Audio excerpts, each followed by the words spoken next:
पूर्व उपराष्ट्रपति जगदीप धनखड़, क्या उनको उनका घर खाली करने का आदेश मिल गया है? यह बहुत बड़ा सवाल है। इस सवाल पर बात करेंगे, लेकिन उससे पहले गालिब का एक शेर सुनिए। गालिब ने कहा कि सामान बांध लिया है मैंने गालिब, सामान बांध लिया है मैंने गालिब, अब बताओ कहां रहते हैं वो लोग जो कहीं के नहीं रहते हैं।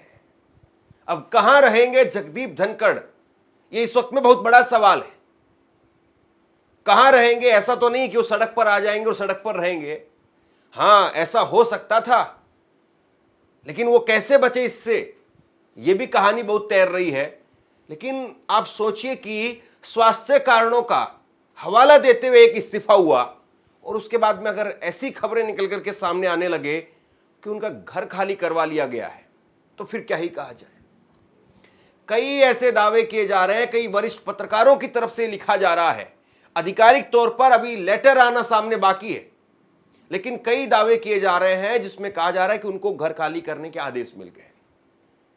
मुझे लगता है कि कम से कम नरेंद्र मोदी साहब को, उनकी सरकार को, हालांकि डायरेक्ट सीधे तौर पर सरकार का तो इसमें हस्तक्षेप नहीं होता, लेकिन सब जानते हैं।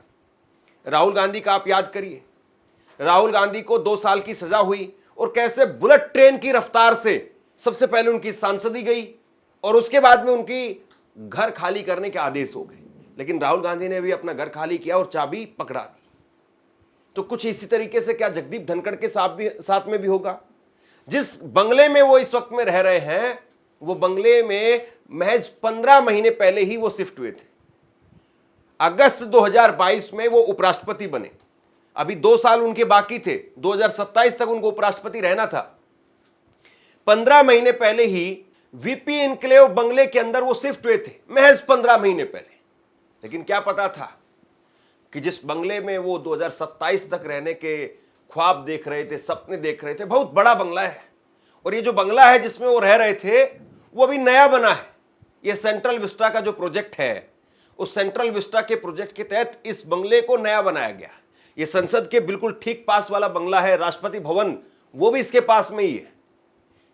ऐसी लोकेशन पर एक नया बंगला तैयार किया गया था, बड़ा जबरदस्त बंगला ये। लेकिन इस बंगले को खाली करना पड़ेगा। यह बात तो सही है कि कोई भी व्यक्ति, चाहे वो राष्ट्रपति हो, चाहे वो उपराष्ट्रपति हो, चाहे प्रधानमंत्री हो, चाहे वो विपक्ष का कोई नेता हो, जिनको जो भी बंगले मिलते हैं वो उनके पद के लिए मिलते हैं, उम्र भर के लिए कुछ नहीं मिलता है। और आपको वो बंगला तो छोड़ना ही पड़ता है। जब तक आप उस पद पर हैं तब तक आपके पास में बंगला है, लेकिन फिर आपको छोड़ना पड़ेगा। लेकिन सवाल यह है कि क्या जगदीप धनखड़ को आदेश दे दिए गए हैं कि आप अपना दूसरा बंगला देखिए? याद करिए, इससे पहले इसी तरीके से बंगले की खबर निकल करके सामने आई थी सुप्रीम कोर्ट के पूर्व चीफ जस्टिस सीजेआई चंद्रचूड़ की। चंद्रचूड़ अपना बंगला खाली करने के लिए तैयार नहीं, और चंद्रचूड़ को जो म्याद दी गई थी कि आप इस म्याद तक बंगला खाली कर सकते हैं, 6 महीने का समय दिया गया था, वो म्याद भी खत्म हो गई थी मई में। तब भी उन्होंने बंगला खाली नहीं किया। और फिर बाद में सुप्रीम कोर्ट के जजों की तरफ से सरकार को लिखा गया कि आप इनसे हमारा बंगला खाली करवाइए, क्योंकि और कई सारे जजों को बंगले नहीं मिल रहे थे। तो ये बंगले की कहानी है दोस्तों। आप अगर लुटियन जोन में जाएंगे, बात करेंगे नेताओं से, ऑफ द रिकॉर्ड बात करेंगे, तो बंगले को लेकर के बड़ी टीस रहती है कि बंगले में कौन है कौन नहीं है। प्रियंका गांधी से भी बंगला खाली करवाया गया था। प्रियंका गांधी उस वक्त में सांसद नहीं थी, किसी संवैधानिक पद पर भी नहीं थी, लेकिन उनको थ्रेट की वजह से, उनको जिस तरीके की धमकी मिल रही थी, उस वक्त में उनके पास में एसपीजी की सिक्योरिटी थी, इस लिहाज से उनको बंगला मिला हुआ था। लेकिन उनका बंगला भी खाली करवा लिया गया। बाद में एसपीजी की सिक्योरिटी वो भी हटवा दी गई। अब खैर प्रियंका गांधी खुद सांसद बन गई है। तो वक्त बदल जाता है चीजों का। लेकिन फिर सवाल वही कि क्या स्वास्थ्य कारणों की वजह से जगदीप धनखड़ ने इस्तीफा दिया और उसके बाद में अब उनको कहा जा रहा है कि आप बंगला खाली कीजिए? कई सारे ऐसे दावे किए जा रहे हैं, मैं एक एक करके आपके सामने रखता हूं। अमित मिश्रा है जो कि वरिष्ठ पत्रकार हैं, और इन्होंने ट्वीट किया 1:01 पर 23 जुलाई यानी आज, जिसमें वो लिख रहे हैं कि उपराष्ट्रपति रहे जगदीप धनखड़ को सरकारी आवास तुरंत खाली करने का आदेश दिया गया है। भाई, ऐसा तो विपक्षी नेताओं के साथ भी नहीं हुआ। धनखड़ साहब राज्यसभा में विपक्षी नेताओं के साथ कैसा बर्ताव करते थे वो आप राज्यसभा के पुराने वीडियो में देख सकते हैं। मगर आज कोई वफादारी काम नहीं आई। इसी वजह से कहा जाता है कि आप अपने पद की गरिमा बनाए रखें। धनखड़ साहब कुछ ज्यादा ही झुक गए थे और जब तन के खड़े होने की कोशिश की तो महाअभियोग तक की धमकी मिल गई। दोस्तों, जो राजनीतिक गलियारों में चर्चा इस वक्त में चल रही है, बहुत सारे लोग इस पर लिख रहे हैं। मैं आपको, रजत शर्मा इस पर बाकायदा उन्होंने पूरा शो बना दिया, मैं आपको पढ़ करके सुनाऊंगा वो क्या कह रहे हैं। कुल मिलाकर के ये बताने की कोशिश की जा रही है कि जगदीप धनखड़ वो सरकार के खिलाफ जा रहे थे और जगदीप धनखड़ को दो बातें कही गई कि या तो आप अपना इस्तीफा दे दो और इस्तीफा देने के बाद में चले जाओगे तो आपको सरकारी सुविधाएं, बंगला वगैरह मिलना, पेंशन वगैरह मिलना, सिक्योरिटी मिलना, ये सब मिलती रहेंगी, वरना सरकार आपके खिलाफ महाअभियोग ला करके और आपको ही हटा देगी और इसके बाद में आपको कोई सुविधा नहीं मिलेगी, ना बंगला मिलेगा, ना सिक्योरिटी मिलेगी, ना पेंशन मिलेगी। जैसे एक तरीके से नौकरी से निकाला जाता आदमी को कि या तो कायदे से खुद से ही रिजाइन करके चले जाओ और या फिर नौकरी से तुमको निकाल दिया जाएगा तो अगली नौकरी भी नहीं मिलेगी कि फला कंपनी से यह आदमी निकाला हुआ है। लेकिन जगदीप धनखड़ को लेकर के अभी हमें इंतजार करना चाहिए कि वो लेटर मिल जाए। एबीपी न्यूज पर भी ये खबर जो है वो चली है। एबीपी न्यूज पर खबर लिखी है जिसमें कहा गया है कि उपराष्ट्रपति पद छोड़ने के बाद में जगदीप धनखड़ को कब खाली करना होगा सरकारी आवास, सामने आई ये जानकारी। वहीं एक और खबर जो है वो निकल करके सामने आई है जिसमें टीवी9 भारतवर्ष की खबर है, जगदीप धनखड़ को छोड़ना होगा वीपी एन्क्लेव का बंगला। जानिए अब कहां होगा उनका ठिकाना। उपराष्ट्रपति पद से इस्तीफा देने के बाद जगदीप धनखड़ को वीपी एन्क्लेव स्थित सरकारी बंगला खाली करना होगा। अब उन्हें लुटियन दिल्ली में टाइप 8 का बंगला, सरकारी बंगला आवंटित किया जाएगा। उनके इस्तीफे के बाद सियासी हलचल मची हुई है। उपराष्ट्रपति पद से इस्तीफा देने के बाद जगदीप धनखड़ अब वीपी एन्क्लेव का बंगला उनको छोड़ना होगा। पिछले साल अप्रैल में वो इस बंगले में शिफ्ट हुए थे। यह बंगला संसद भवन परिसर के पास में चर्च रोड पर स्थित है। लगभग 15 महीने पहले तक वीपी एन्क्लेव में रहने के बाद पूर्व उपराष्ट्रपति को यह बंगला छोड़ना होगा। केंद्रीय आवास एवं शहरी मामलों के मंत्रालय के एक अधिकारी ने मंगलवार को इसकी जानकारी दी। उन्होंने कहा कि पूर्व उपराष्ट्रपति सरकारी बंगले के हकदार हैं। धनखड़ को टाइप 8 का बंगला मिलेगा। अधिकारी ने कहा कि धनखड़ को लुटियन दिल्ली या किसी अन्य इलाके में टाइप 8 का बंगला दिया जाएगा। टाइप 8 का बंगला आमतौर पर वरिष्ठ मंत्रियों, केंद्रीय मंत्रियों और राष्ट्रीय दलों के अध्यक्षों को आवंटित किया जाता है। धनखड़ 15 महीने पहले जिस वीपी एन्क्लेव के बंगले में शिफ्ट हुए थे उसका निर्माण सेंट्रल विस्टा पुनर्विकास योजना के तहत किया गया था।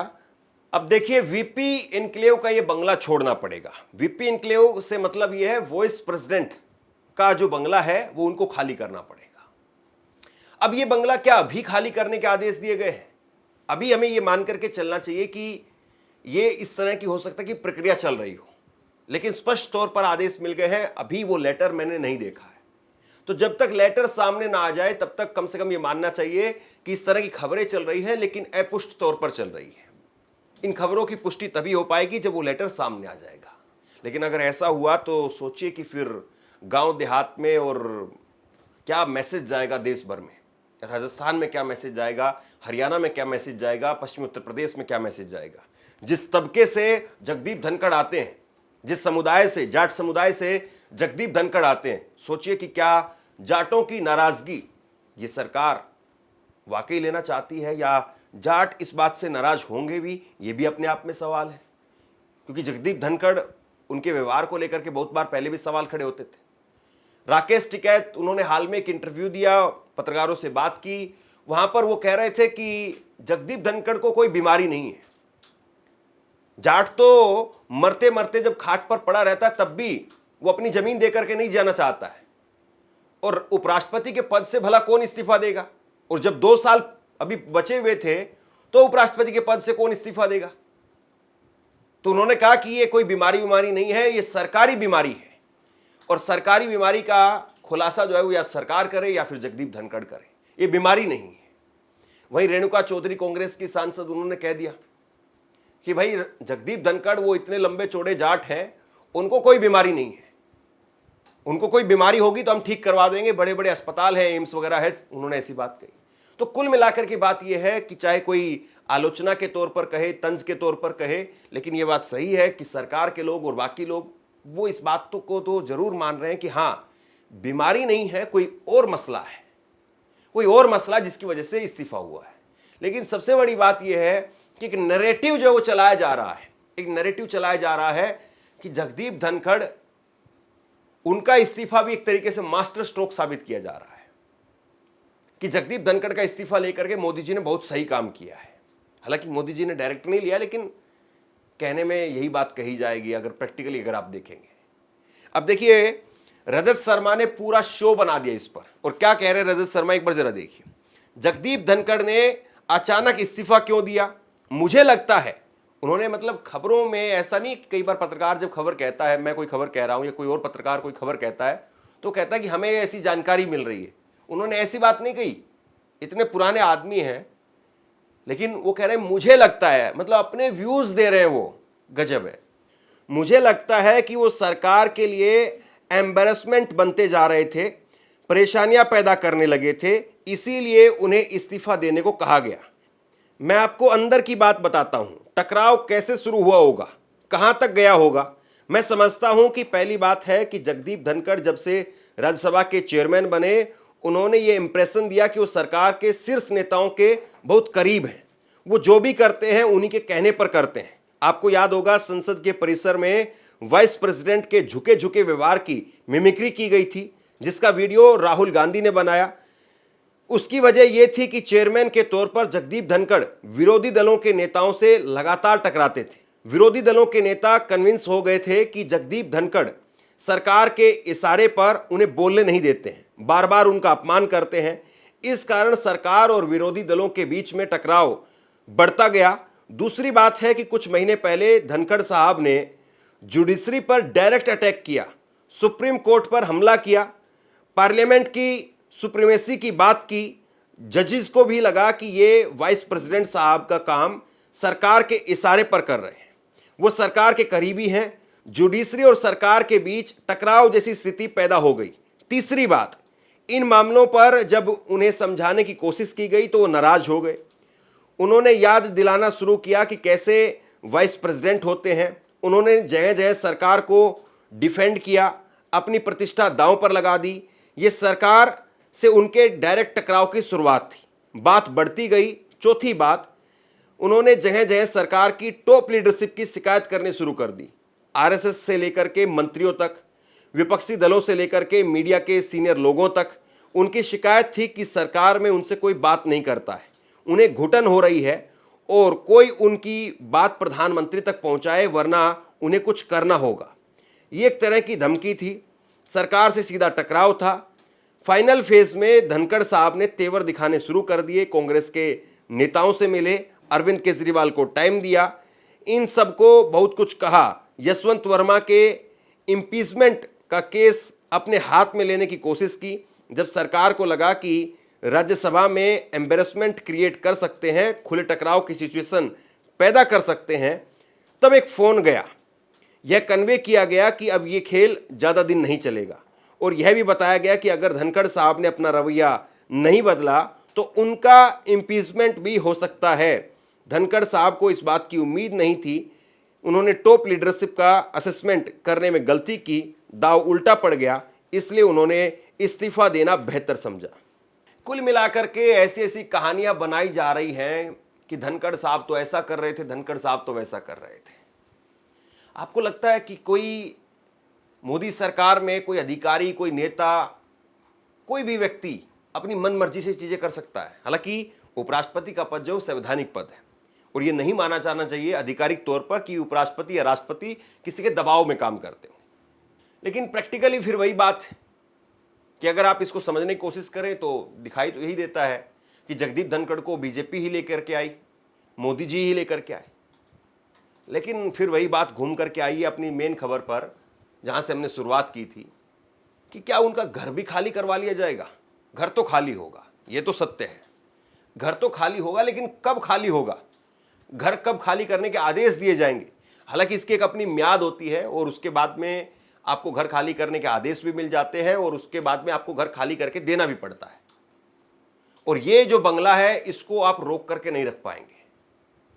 अगले जो उपराष्ट्रपति हैं तकरीबन आप मान करके चलिए 15-20 दिन में या महीने भर में के अंदर अंदर उनका चुनाव हो जाएगा और अगले उपराष्ट्रपति आ जाएंगे। तो मान करके चलिए मोटे मोटे उनके पास में 1-1.5 महीने का समय है क्या, या फिर ये कहा जाए कि कम से कम जो 6 महीने का पीरियड है वो उनको दिया जाएगा। अब देखना यह है कि उपराष्ट्रपति जगदीप धनखड़ को लेकर के इस चैप्टर में कितने अध्याय अभी सामने आने बाकी है। आप क्या सोचते हैं नीचे कमेंट बॉक्स में लिख करके जरूर बताइए। इस खबर को शेयर कीजिए। धन्यवाद।